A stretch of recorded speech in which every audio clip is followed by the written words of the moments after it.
aviation sector. Mark Ziligone, ZMBC News, Lusaka. iDrone Services and the Food and Agriculture Organization of the United Nations have trained drone operators who will be deployed in information gathering. Dominic Nally of NAIS reports.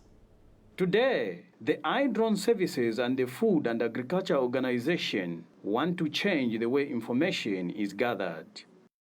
iDrone Services Director Thomas Subi and FAO Food and Forest Program Manager Victor Ziva shares the importance of the training workshop for drone operators drawn from different government ministries. The office is available to provide all the technical support that is required to ensure that the partners that are being trained will be able to utilize the knowledge that they have acquired from this training in ensuring that the project succeeds.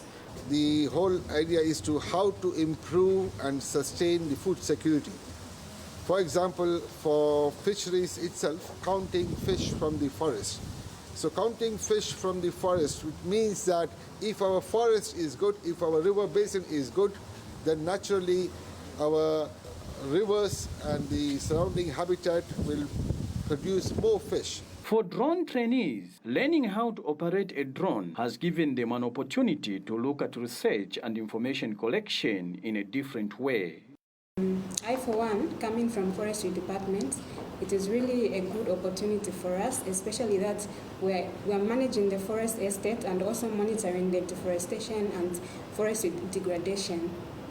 So these two will help us to get real-time images in such a way that we'll be able to capture areas that we are not even able to access by road or by just walking. This program has been so much enlightening.